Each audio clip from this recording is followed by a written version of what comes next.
Hola, ¿qué tal? Aquí estamos en el centro de Minneapolis, delante del Bunkers Bar and Grill. Sí, ahora mismo en un ratito vamos a ver un concierto de Dr. Mambo y no solo eso, sino que además vamos a entrevistarlos, o sea que nos vamos corriendo. Nos vamos ya para adentro. Bienvenidos a Purple Music, el primer podcast en español sobre Prince, su música, su arte y su legado.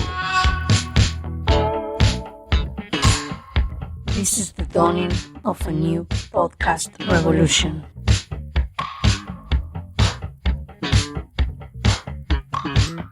It's time to get funky.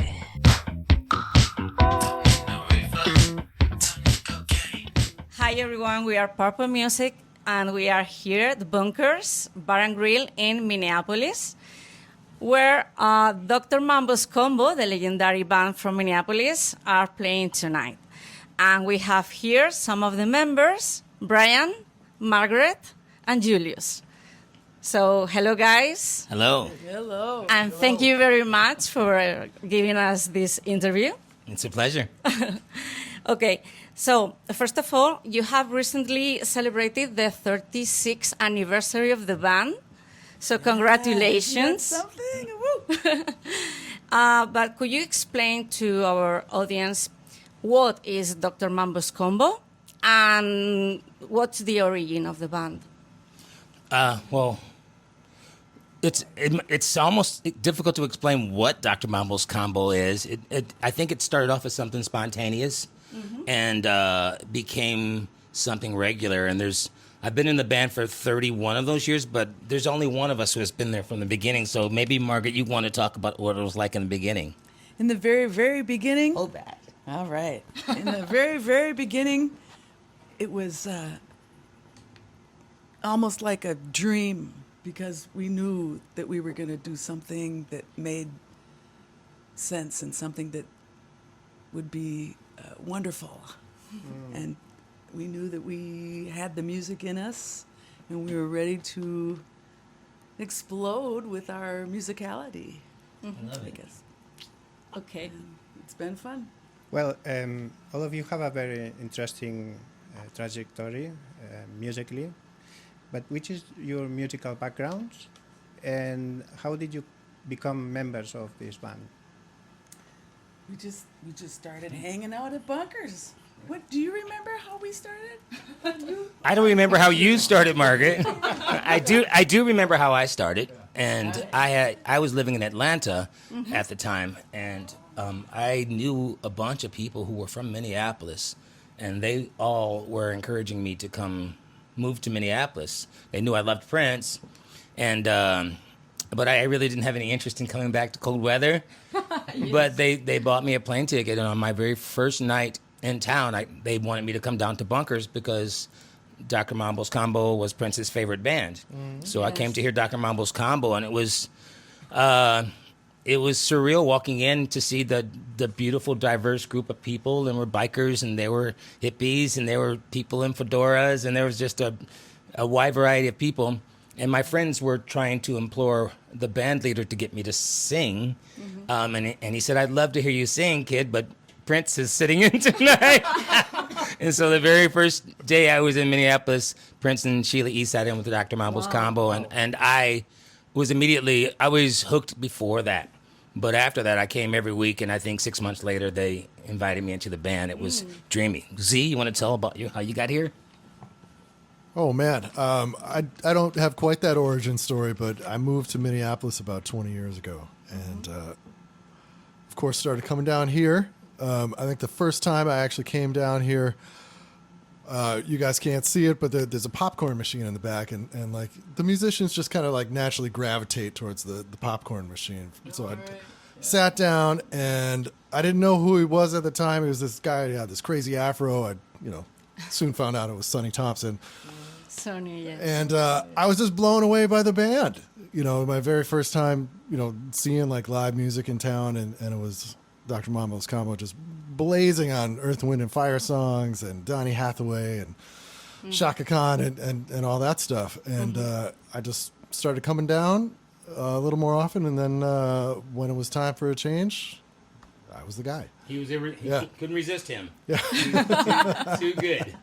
That's what Dr. Mambo's combo does, though. You know, it's like it takes great musicians to keep a band and sustain it for 30 plus years, and so we've lost some of our original members who have Yes. passed on, and so we just get fortunate when people like Brian Z become available, and it keeps the level of musicality and the Sure. energy the same, because this band plays with fire and intensity and passion and intelligence like no other band I've played in.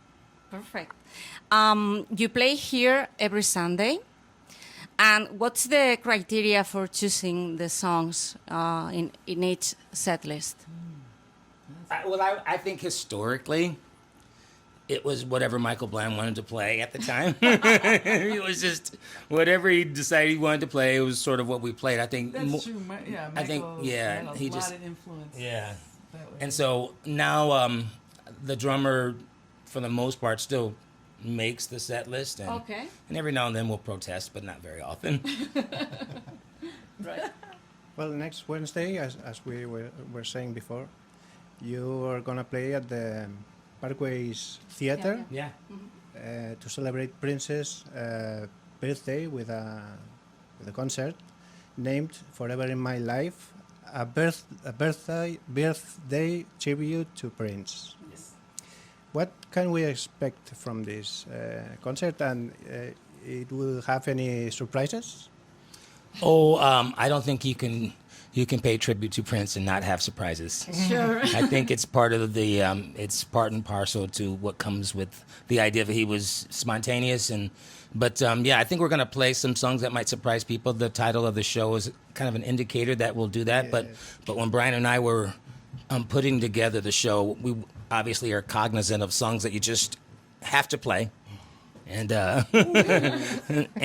so it will be a mixture of things that you don't hear very often, and then things that are familiar with people that people leave wanting to have heard. Some classics. Yeah. Well, we are here because of the celebration, but I would like to know, what does Prince mean to you all, and what do you think he means to Minneapolis people and Minneapolis musicians? It's a sound that really put Minneapolis on the map. You know, because before Prince, I mean, what, Bob Dylan? You know, really? Yeah. So like the Minneapolis sound to me is like wherever you go around the world, if you're from Minneapolis, guys wanna like get your sound. You know, and that's kind of what is really here in this room in this band. Yeah, I think in many ways, Well put. Twin Cities has maybe the most unique music scene in the world, and it's not accidental. And I think in many ways Prince is the orchestrator of that. I mean, he was fusing punk with jazz and funk and soul in a way that nobody was like brave enough to do. So for me, Prince is everything. He represents everything. He represents the cool in things, and he represents the fire in things. And so I am. When I moved here, I was in a band with Michael Bland, and we were managed by him. So that was a very stressful time. But you learn so much about what matters and what doesn't when you hang around a genius. And Margaret really worked with him and did a record with him. So I bet she. Recording is so much fun. I love recording, and so Prince and I made an album, and it was just so much fun. It's one of the greatest albums I've ever heard. Oh, I don't know about that. I do know about that. Well, thanks for saying. What was the so. big jam, Margaret? Warden in the Game of Love? Yeah, a warden in the. Oh no, I can't remember what it's called. I can't remember the name of the album, but it turned out really great. So Prince means everything to the Minneapolis music scene, to the Twin Cities, to Minnesota. I think on Wednesday, he won't just be celebrated by people in Minnesota or people nationally. I think people around the world will pay their respects because Not very many artists can have that wide of surface area where he reaches that many people, that diverse. Yes, I agree. And do you have any anecdote with Prince or about Prince that you could share with us? The story. I have one that I can share. You can share. Yeah. Okay. Prince had a rule, and that was, if you're playing music, don't walk to the beat of the music. And it seems counterintuitive until you see how ridiculous you look when you walk to the music, and he points it out to you. So if you think about all the amazing things that guy could do and could fathom and could make come to, but that he would like know something that small and minute, that would be the difference between something coming off as natural and or mechanical. And so that's, to me, the essence of his genius. There was no detail that was too small. Okay. Margaret. Yes. Is my turn? Yes. Margaret, sorry. You were born in Morocco, right? Yes. You were born in Morocco, but then you came to Minneapolis quite young. So I guess you lived the ascension of Minneapolis sound. And I always say in our podcast that I think that living in Minneapolis in the 80s had to be a blast. Yeah. So yeah. which are your memories from that period? Oh, so much fun. Well, one of the most fun parts for me was when I was making the album with Prince. Mm-hmm. I had so many wardrobe changes. I loved it. So fun. You know, and I had people doing my hair, and you know, I had a different look just about every day and every night. So I really enjoyed that. Yeah, sure. You know how us women can be. But, What are you doing with the mic? Are you holding it? oh, that's right. It's like, hi. There's no singer here. Well, let's see. What else? We had so many other people that came in and out of the band over the years. So I think we had a lot of different pieces that made us together, that put us where we are now. Mm-hmm. Of course. Yeah, I think the funk was a slow burn. There was like punk, and there was the Wallets and all those different groups going on right then that were like really kind of almost abstract. Mm-hmm. And then Prince found a way to marry all of those sounds and like make it a new one. Yeah. Mm-hmm. I think that's amazing. I mean, I think everybody in Minnesota, Minneapolis especially, has a Prince story because he would be out and around. I mean, he would come into bunkers, obviously, but he would go to dance clubs and he'd watch people dance, and that was informative for him. And I mean, just little stuff like that, I think. Who's got the time to think of all that stuff? Well, that dude did. He always went in through the back door. Yeah, he did. Security first. Yep. Well, Margaret, we wanted to ask you about that album that you can't remember the name of that song.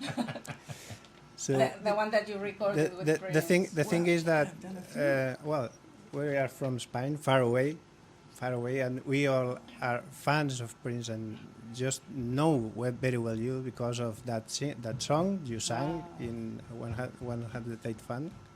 1-800 New Funk. Yes. Standing at the altar. That was supposed to be in that album, and etc. Yeah. Oh, yeah. We made other albums as well. Mm. And Solo albums. I made a couple of albums, with just being Tamara in the Scene. That's it. And yes. stuff like that, which was so exciting because I was younger and I was like, wow. Ooh. So now we're giving away one of the surprises of the show, which is we're going to play a couple of those songs from. Yeah. Sounds good to me. Good. I'll be down for that. I was going to ask you about Tamara and the Scene, which was produced by Jesse Johnson, right? Pardon? The band was produced by Jesse Johnson. Yes. And which are your memories about becoming a member of Tamara and the Scene? Well, I had so much fun with all the different clothing, like I said before, and also being able to sing like I wanted to. I wanted to kind of have my own sound. And so I used a little bit of my lower voice when I was Tamara in the scene. And I got to and once again, I'll say, I got to wear some of the most beautiful clothes. And It's all about the clothes. love it. Margaret is the most special singer I've ever worked with, and so it's a joy singing with her. But what about the writing? What about the writing? Well, writing was easy because, when you have a groove that's grooving, it's easy to either sing or rap too. You usually can get the juices flowing just by that. But I loved the clothes I got to wear. Yes, I can't stop thinking about them. Incredible. He's going to stop the tape any minute now. Okay. We have just recently published a podcast about Minneapolis sound, and one of the songs that we selected was "Everybody Dance" by Tamara and the Scene, and we love it.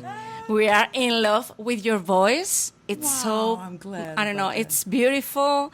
So we are very, very excited to see you today here. Of course, all of you. But Margie is a legend. Is a legend to us. And also, I wanted to ask you about you appear on Saturday Night Live with Prince performing Electric Chair. Yeah. Oh, that's mythical for us. So Stellar, what can you tell us about the clothing in that program?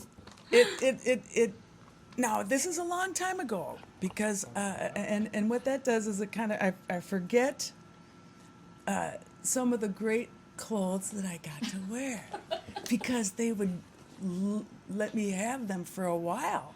And then they'd say, "Oh, we're taking them back now," and so I wouldn't get to keep them and stuff. But some of the things. Don't you keep any of them? Some of them. Yeah, some of them. Yeah. Okay. And do you have other? Yes, this question is for all of you. Artistic projects on the run. What are you working now? Yeah, a couple things, but mainly I have a organ trio, and we just put out a record a couple months ago. It's called BZ3 Organ Trio. And featuring on one tune, this guy over here, we do a cover of Stevie Wonder's Too High, done in like a kind of like raucous jazz style. Nice. And and then just a couple other things around, but that's the main one anyway. Mm-hmm. There has been some talk that the combo's going to write a record. Sonny and I have been kicking that around. So, so we'll news. see. Yeah, we'll see what happens with that. Just found out about this. Michael Bland, Sonny, and Tommy Barbarella and I had a record called Sons of Almighty, and we're going to do another one. Oh, I guess. great! So that's what's up with me. Mm-hmm. So I look forward to writing with this one again because Margaret is an intuit when it comes to songwriting. She just is excellent at it, and she's easy to write with. Mm-hmm. So it's going to be fun. Sure. Thank you very much for giving us this interview. We are looking forward to seeing you tonight and on Wednesday. So that's it. Do you have any other? Yeah, I'm starting. I just want to see you play. Thank you. Thank you very much. Thank you very much. Thank you. Thank you.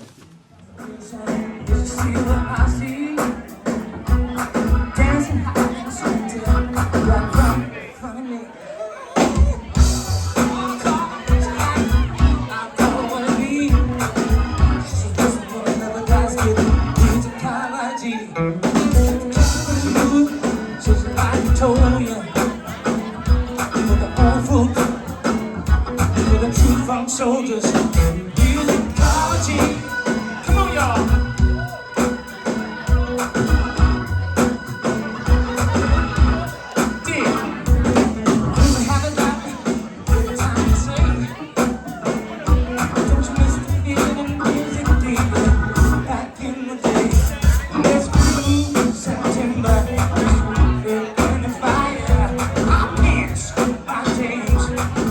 Gonna take it higher.